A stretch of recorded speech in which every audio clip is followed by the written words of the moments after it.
보도록 하겠습니다. 제가 오늘 준비한 내용은 여러분들 이런 생각을 좀 해보실 겁니다.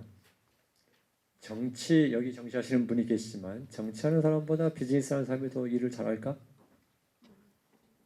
그렇게 질문하면 되게 밥 먹을 때는 까딱까딱합니다.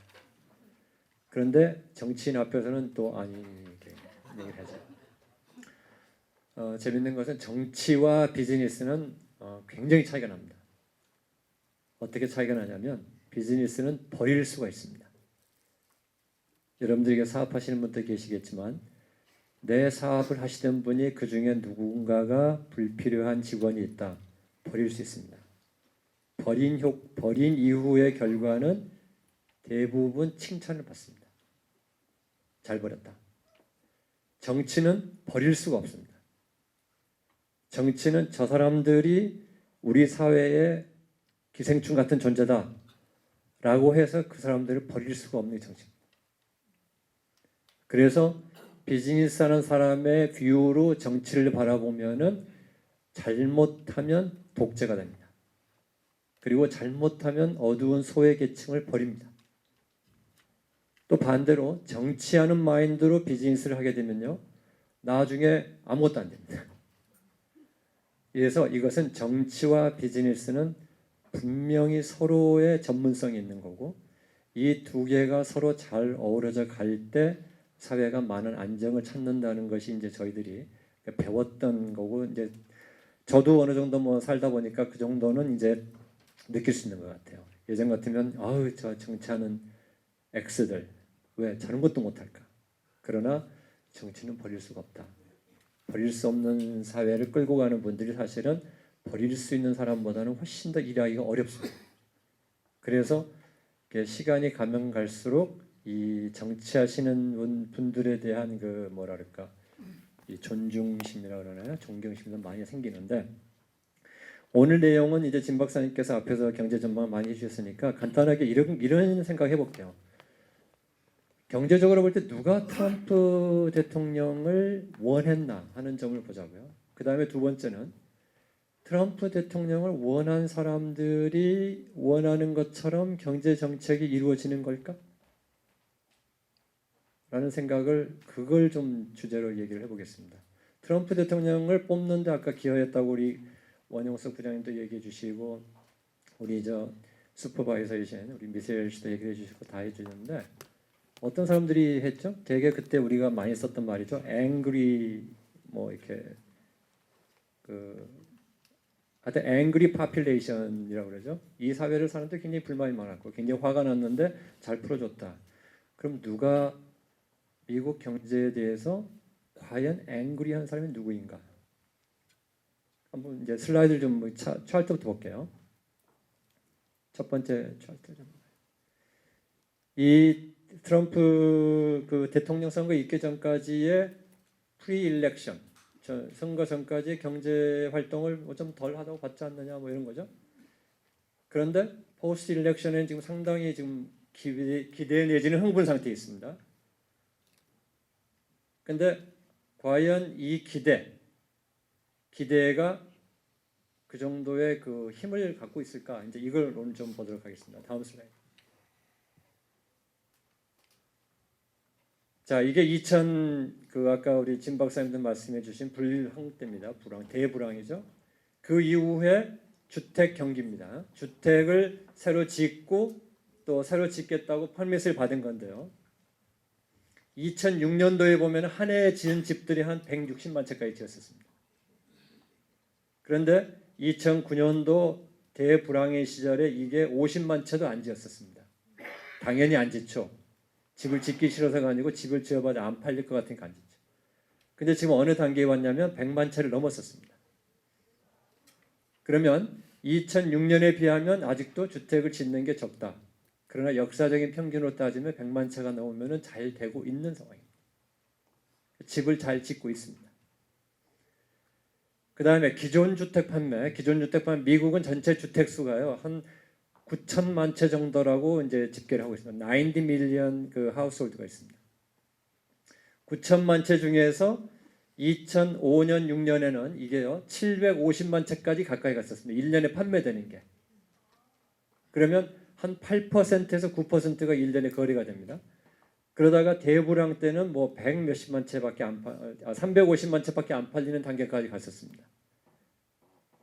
그러면 3%도 안 팔리는 단계에 갔죠. 그랬다가 지금 얼마 팔리냐면 한 500에서 550만 채 정도 1년에 팔립니다. 이때 왜 이렇게 많이 팔렸을까요? 역사적인 평균이면요 550만 채면 잘 팔리는 수준입니다. 그런데 이때는 왜 많이 팔렸죠? 자고 눈 뜨고 일어나면 넷값이 올라 있으니까 빨리 팔고 더 좋은 집으로 옮겨가야지, 이런 시절입니다. 이때는 집을 살려고 사는 게 아니고 집이 하나의 대단한 투자 대상이었죠. 그러니까 이것은 이례적인 현상. 평균적으로 보면 지금 집이 잘 되고 있습니다. 자, 신규 주택 판매 여기 마찬가지입니다. 이것도 대불황 때 이렇게까지 떨어졌고 이때 지금은 많이 쫓아와 있습니다. 그러나 역시 마찬가지로 2004년, 5년, 6년 이때는 신규 주택이 어마어마한 양으로 팔려납니다. 한마디로 집이 좋던 시절인데 그때와 비교하면 나쁘지만 지금 보면은 미국 전체 경제로 볼 때 상당히 괜찮다고 얘기를 해야 됩니다. 기분 나쁘신 분도 있으실 거예요. 지금 뭐가 괜찮아? 그러나 역사적인 숫자로는 괜찮은 수준입니다. 자, 다음 슬라이드 보실까요? 아까 이제 했던 얘기 간단히 하겠습니다. GDP 한 2%대에서 계속 왔다 갔다 하고 있습니다. 그런데 GDP 얘기를 해보면요. 경제는 다 합쳐가지고 이 방에 있는 사람이 전부 다 경제 주체라고 그러면요. 여기 있는 사람들이 변화를 하지 않으면 누군가 잘 되려면 누군가 안 돼야 됩니다. 그렇죠? 그런데 여기 있는 사람이 전체적으로 다 잘 되는 방법이 딱 하나 있습니다. 두 가지가 죄송합니다. 하나는 나쁜 방법이니까 제가 말씀 안 드린 거, 하나는 좋은 방법인데 나쁜 방법은 뭐냐면 옛날에 식민지 정책입니다.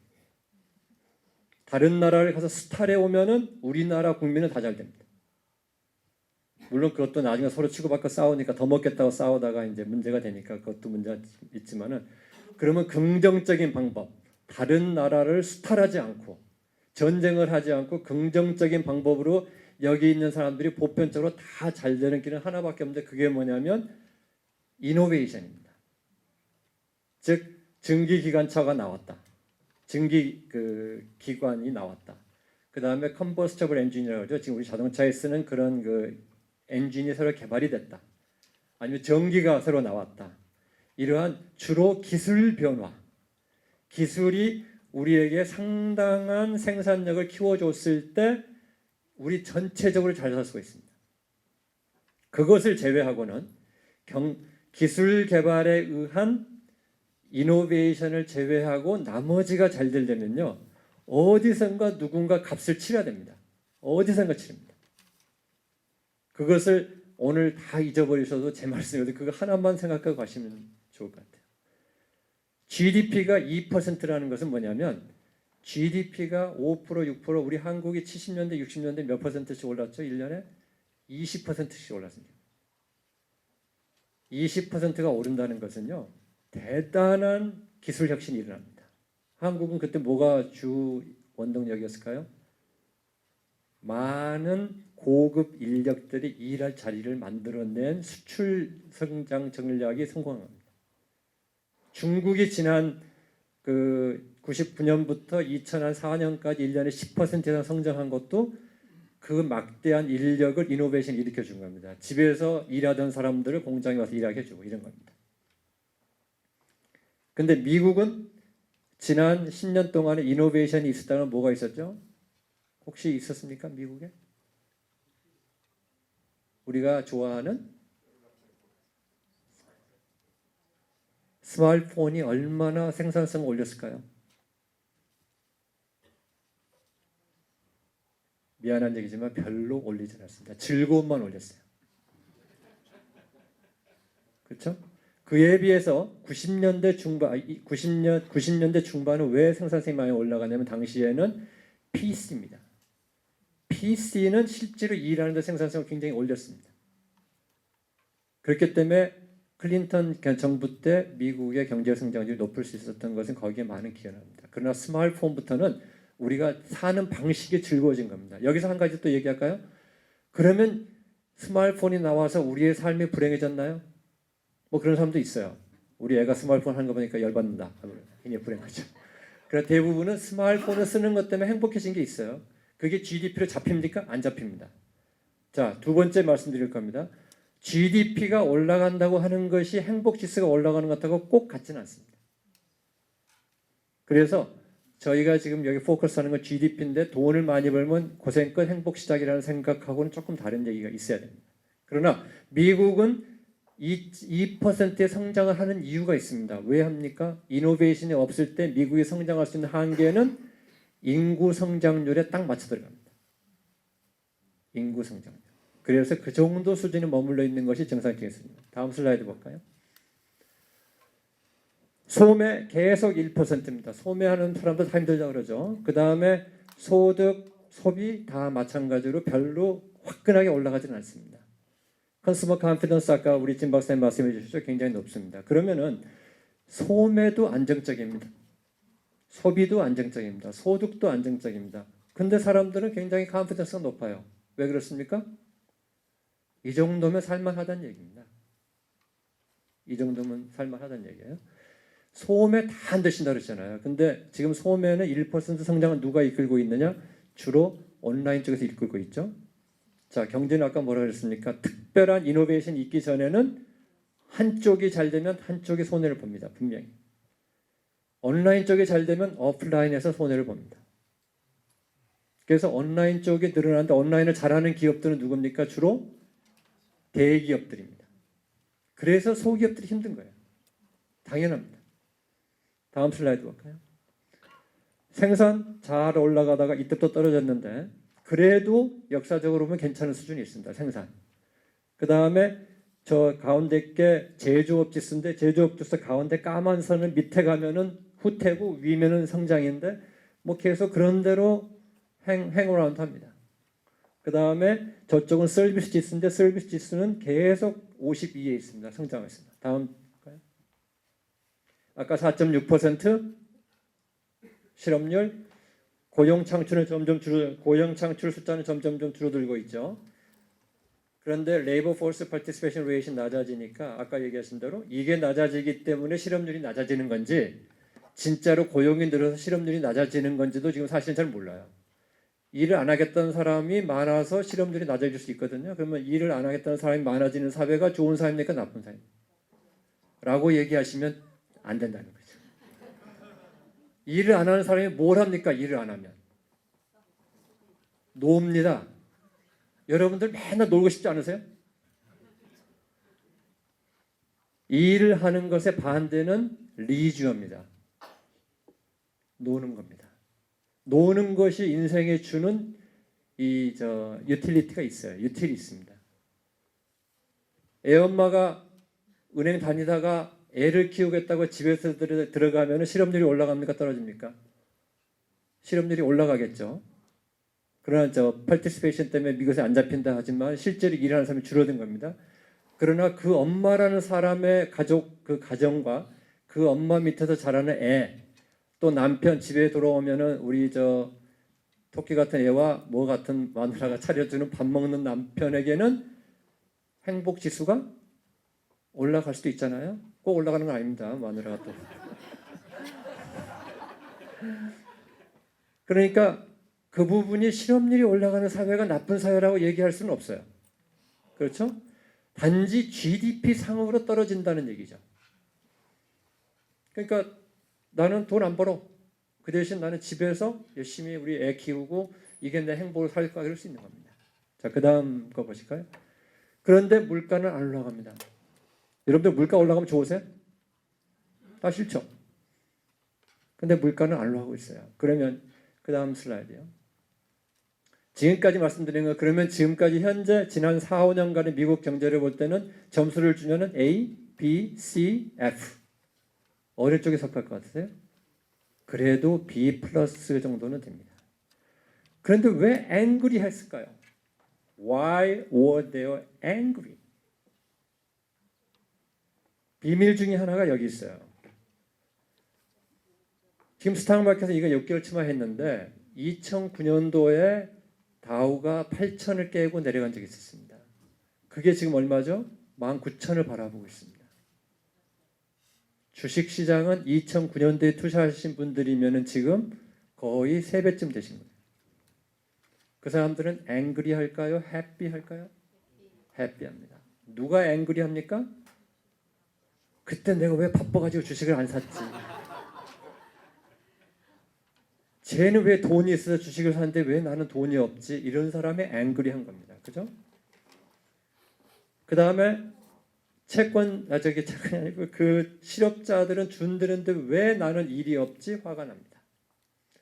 아까 실업률이 준다 그랬는데 실업률이 준 것 중에 2008년, 2009년에 미국에 약 800만 명의 일자리가 없어졌습니다. 그 이후에 지금 거의 다 리커버리 했습니다. 숫자상으로는. 그러나 2008년, 2009년에 없어진 잡의 대부분은 연봉으로 생각하면 5만 불 이상짜리 잡들이 굉장히 많이 없어졌습니다. 그 이후에 생겨난 830만 개 일자리는 대부분 파트타임 잡들입니다. 누가 앵그리 합니까? 파트타임 들어온 사람들이 앵그리 하겠습니까? 안 잘리고 계속 있어서 그 이후에 주식도 갖고 있고 주택 갖고 있는 사람이 앵그리 하겠습니까? 파트타이머들이 앵그리 합니다. 당연하죠. 자, 근데 미국은 우리 트럼프 당선이 된 다음에 주식이 폭등을 합니다. 아까 우리 진 교수님 말씀하신 것처럼 왜요? 잘 될 것 같아서. 근데 돈 없는 사람이 여기서 주식시장에 오른다고 돈을 벌까요? 또 화가 날 수도 있다는 얘기입니다. 다음 슬라이드. 채권입니다. 이자율이 올라갔습니다. 이자율이 떨어지니까 제일 괴로웠던 사람이 누구였냐면은 이자 소득을 받고 살던 사람들입니다. 어떤 분들이 많습니까? 돈이 어마어마하게 많은 분들은 이자율이 떨어졌다고 화 안 냅니다. 왜? 다른 데 돈을 많이 버니까. 리타이어 하신 분들 중에 돈을 갖고 계신 분들이 굉장히 힘들어지셨습니다. 그렇죠? 근데 이자율이 올라갑니다. 자, 이자율이 올라가면은 리타이어 하신 분들은 기쁠 수가 있습니다. 앞으로 집 사실 분들은요. 기분 좋으십니까? 아까 그랬죠? 좋은 게 있으면 항상 반대 사이드가 있습니다. 자동차 사실 분들은요.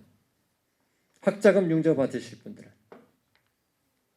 이자율이 올라가면 그만큼 더 내야 됩니다. 다음 슬라이드 할까요? 원유값 지난 2년 동안 미국의 인플레이션이 무진무진 낮았던 이유 중에 하나는 원유값이 급격하게 100불대에서 떨어졌기 때문에.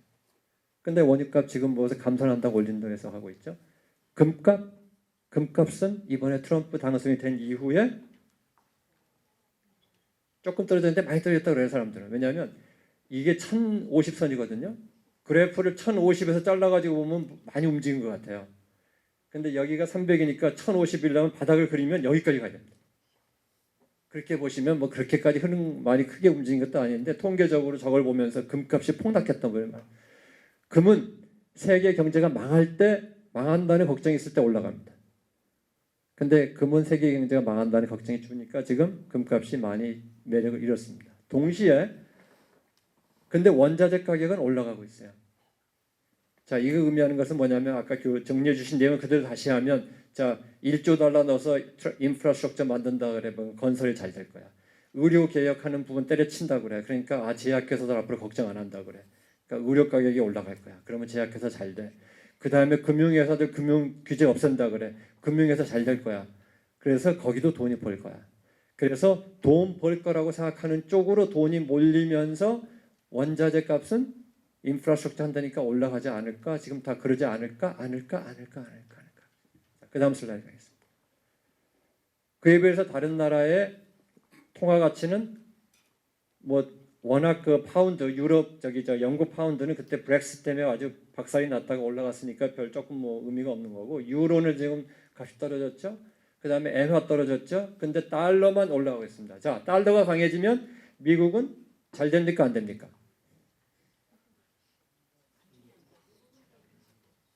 잘 됩니까?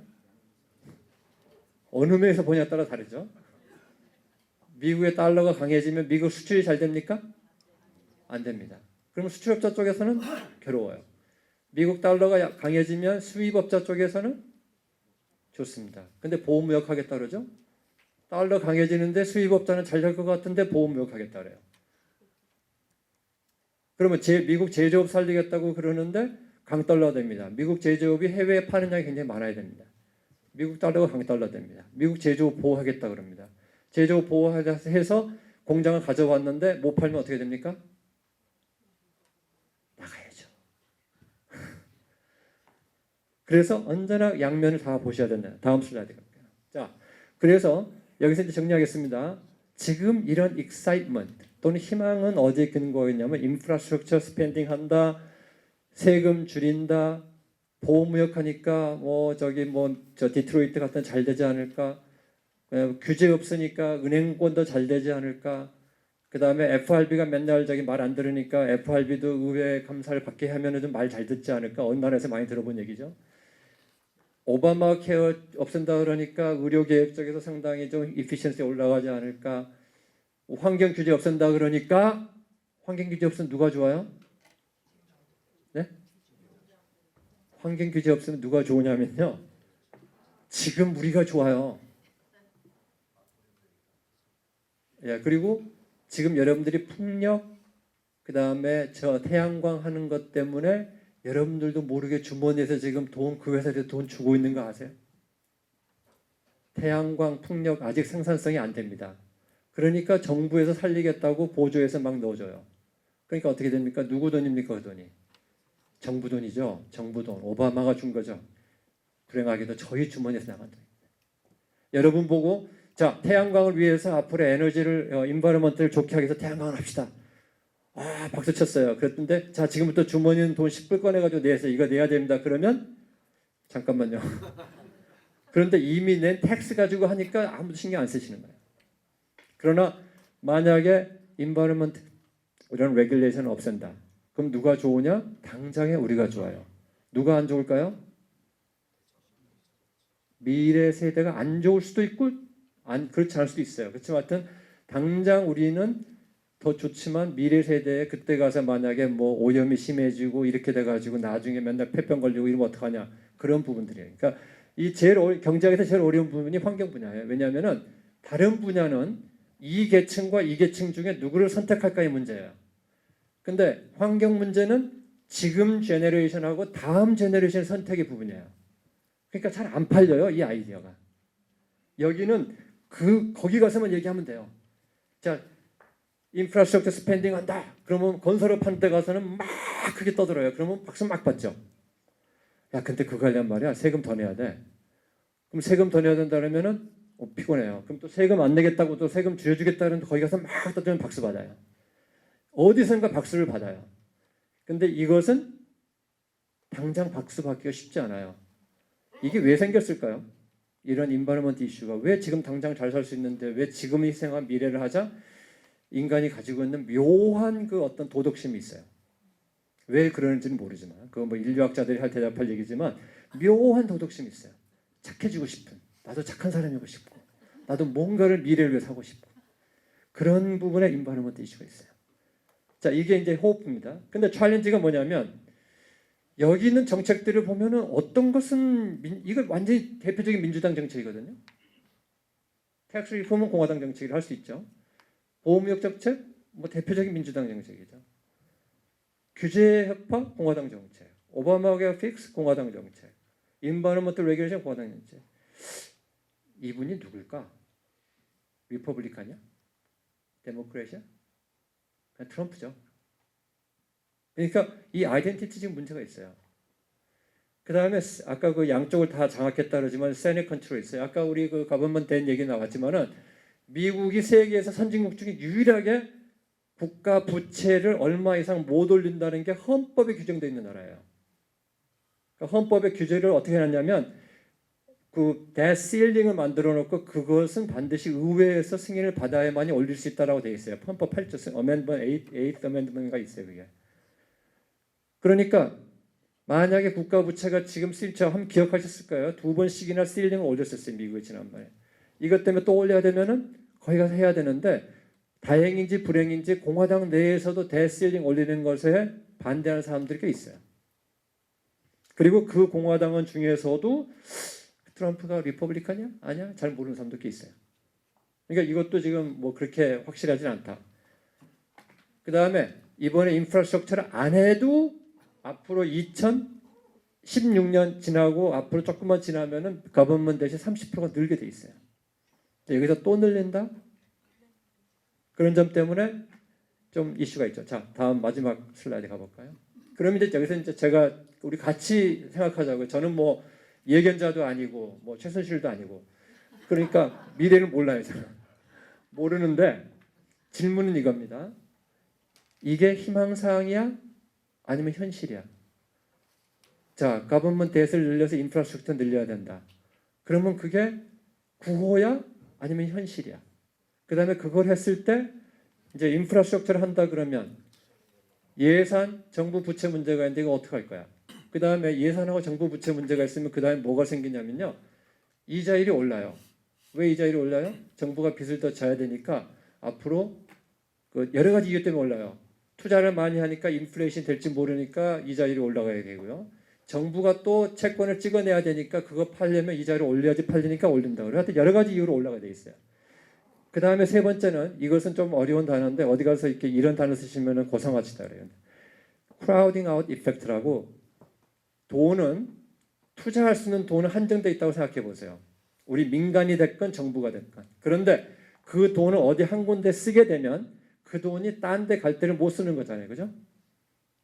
그러면 정부가 인프라스트럭처에 투자한다 그럴 때 거기에 들어온 돈이 혹시 정부가 안 하고 가만히 놔뒀더라면 기업하는 사람들이 그 돈 가지고 기업에 투자했다 그러면 더 효율성이 높지 않을까? 그러면 질문이 이거죠. 투자의 대상을 찾아낼 때 투자 냄새를 잘 맡는 건 공무원들이 잘 맡을까요? 기업인들이 잘 맡을까요? 그렇게 답을 하시는 분들이 왜 정부가 하면 잘할 거라고 생각들 하세요? 그렇죠? 이게 이제 인프라스트럭처 스펜딩에 대한 질문들이에요. 제가 지금 너무 부정적으로 말씀드린 것 같은데 그런 뜻이 아니고 인프라스트럭처 스펜딩 하면 된다라고 이론에 대해서 이론이 가져야 될, 풀어야 될 숙제가 이런 게 있다는 거예요. 그 다음에 프로텍셔니즘. 누구를 프로텍트하는 거예요? 우리를요? 여러분들이 매니팩처링 월커면요 또는 제너럴 퍼블릭? 아니에요. 이건 제조업하는 회사의 오너들을 프로텍트하기가 제일 쉬워요. 무슨 말이냐면 프로텍셔니즘을 쓰면은 물건값이 올라갑니다. 여러분들 자동차를 지금보다 돈을 더 주고 타실 용의가 있으세요? 없죠.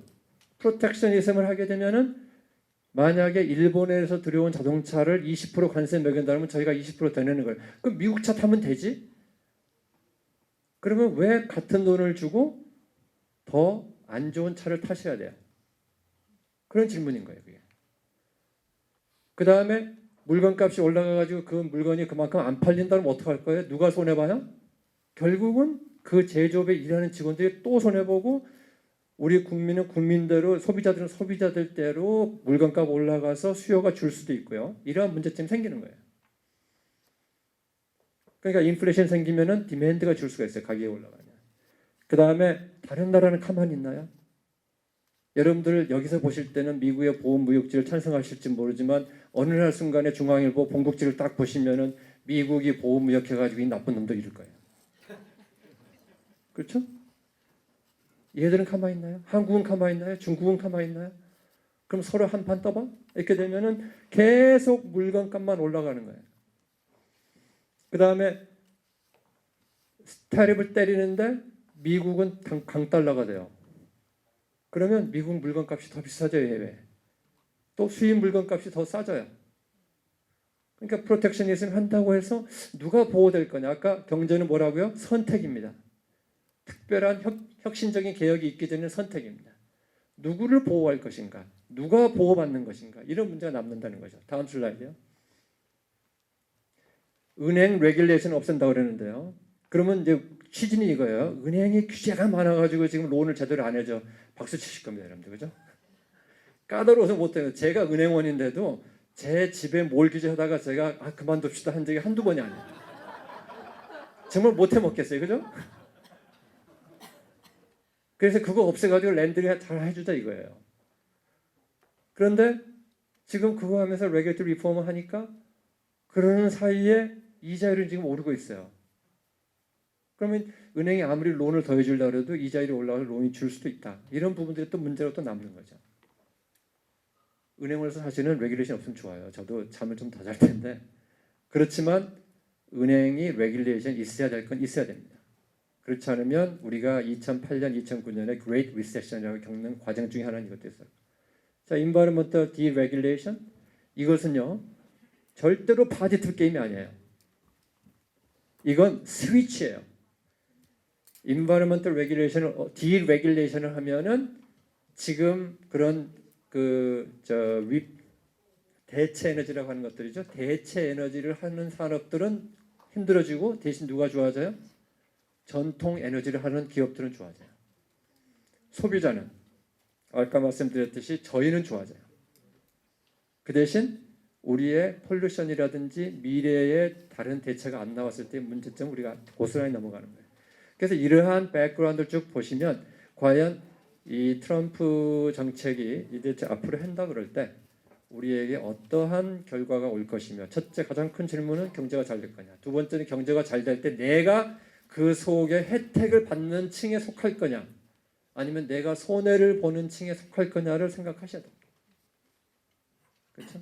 그리고 그 다음에 세 번째로는 과연 그게 이런 그 복잡한 정치 과정 속에서 현실적으로 캐리아웃이 될 수 있는 가능성이 얼마나 많은가. 이제 이런 걸 보시면서 여러분들이 투자 결정하신다든지 또는 뭐 회사의 사업 결정하실 때 그런 부분에서 좋겠는데 지금 어쨌든 지난 3주, 4주 동안에 스탁 마켓이 오른 것을 보면은 트럼프를 지지했던 사람들이 찍어줘가지고 그 중서민층들이 앵그리 서민들이 찍어줬다고 하는 분들이 우리도 앞으로 잘 살아보자 하는 그 문제에 가장 혜택을 보고 있는 건 누구죠? 현재까지는 돈이 많은 사람들입니다.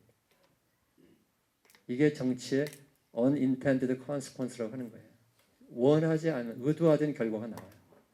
그러니까 그런 부분들이 이제 미국 내 공화당 내에서 여기 우리 공화당에 훌륭하신 분도 계시니까 다 공화당에 있는 사람들 또 공화당 밖에 있는 사람들이 얘기를 계속 피드백을 주면서 이 가장 더 많은 보편적인 국민들이 혜택을 보면서 미국도 리즈너블 하면서 또 장기적인 전망까지 잘 돼가면서 할 수 있는 그러한 그 정책의 그 리더로서 이 트럼프 당선이 되시기를 기대하고 거기서 여러분들도 곧 잘 되는 층에 속하시는 분들이 되기를 기대하겠습니다. 네, 감사합니다.